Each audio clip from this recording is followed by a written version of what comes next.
Bonjour à toutes et à tous.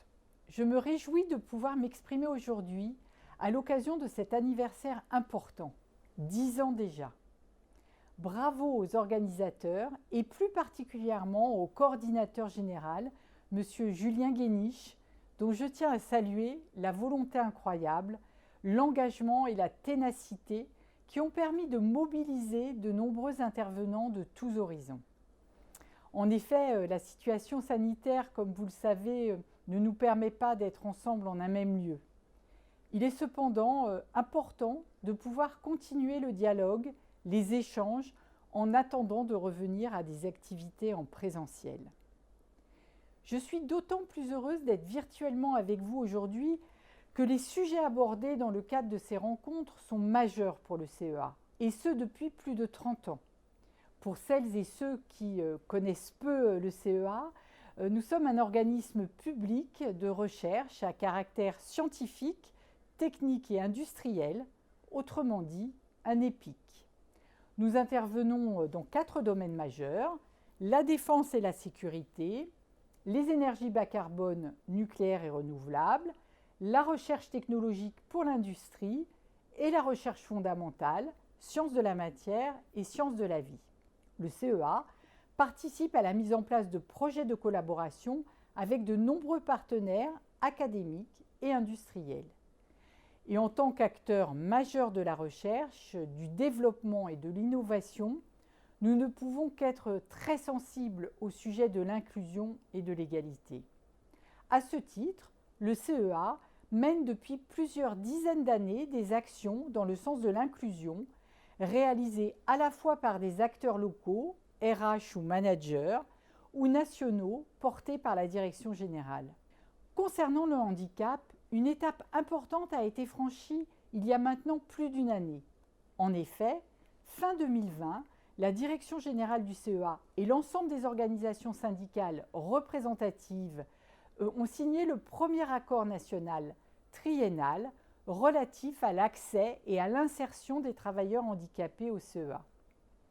L'objectif du CEA est d'accentuer l'accueil et l'insertion des travailleurs en situation de handicap au sein de ses équipes et de tendre vers un taux d'emploi de 6% d'ici à fin 2023.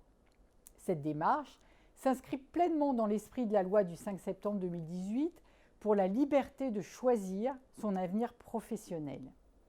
Et cet accord national réaffirme l'engagement du CEA en faveur des travailleurs handicapés initié lors de la signature des premiers accords locaux il y a de cela plus de 30 ans.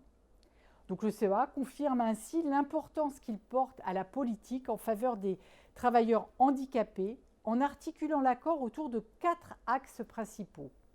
Le maintien dans l'emploi, en encourageant les parcours de carrière et en travaillant sur l'aménagement des postes de travail. Le recrutement, en portant une attention particulière aux candidats travailleurs handicapés et en facilitant leur intégration dans l'entreprise.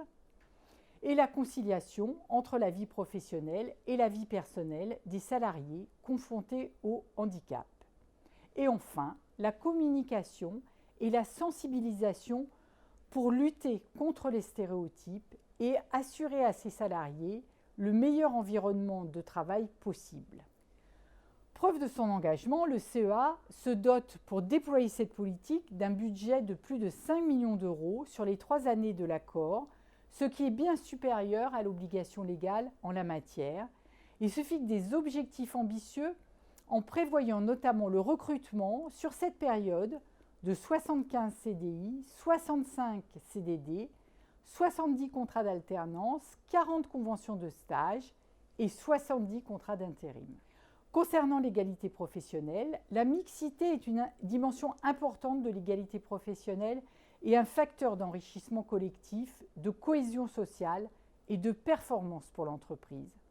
Depuis plus de 40 ans, le CEA a engagé une politique qui vise à assurer l'égalité professionnelle.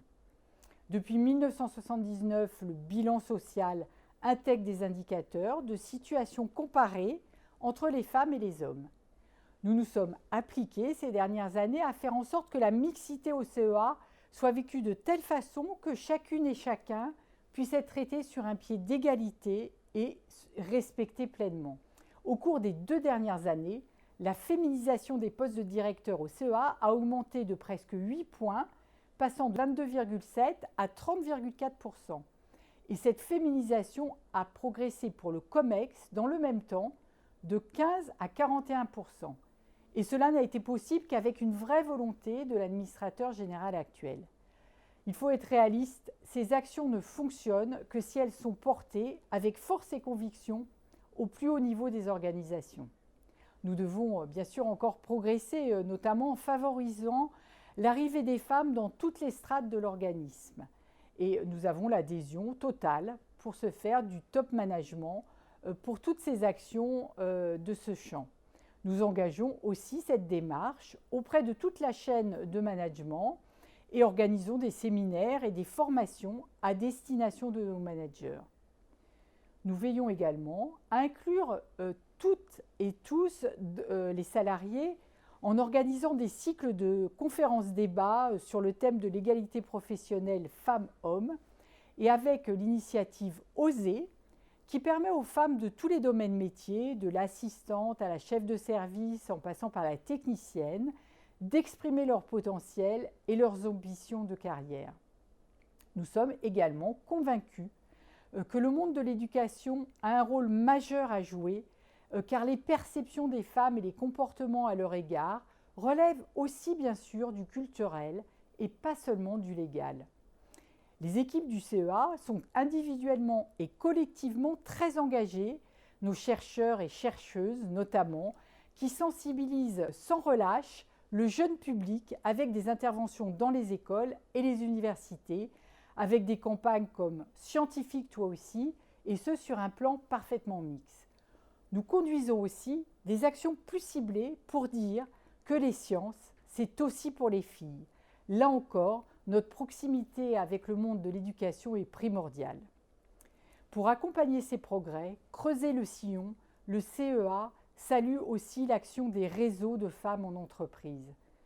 C'est par le biais de son réseau PDF, Parité, Diversité, Femmes, qu'il a su se rapprocher et s'impliquer dans des associations comme Elle Bouge, WIN, Femmes et Sciences et Femmes Ingénieurs. Enfin, je voudrais également évoquer l'emploi des seniors, qui fait également l'objet d'attention particulière avec un accord d'entreprise dédié, le contrat de génération, qui vise un maintien dans l'emploi des seniors.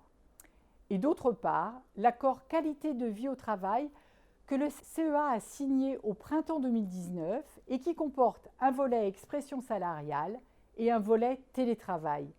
Ces deux axes qui concernent l'organisation du travail au CEA et ce bien avant la pandémie, avec une approche inclusive et un grand respect des différences. La crise sanitaire que nous traversons va probablement amener des inflexions dans les manières de travailler dans les prochaines années.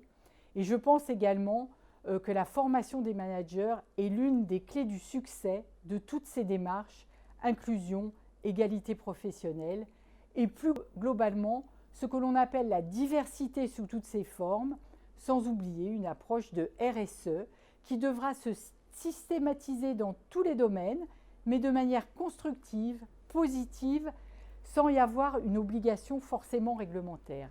C'est une façon de voir les choses différemment, d'agir ensemble, solidairement. Merci à toutes et à tous.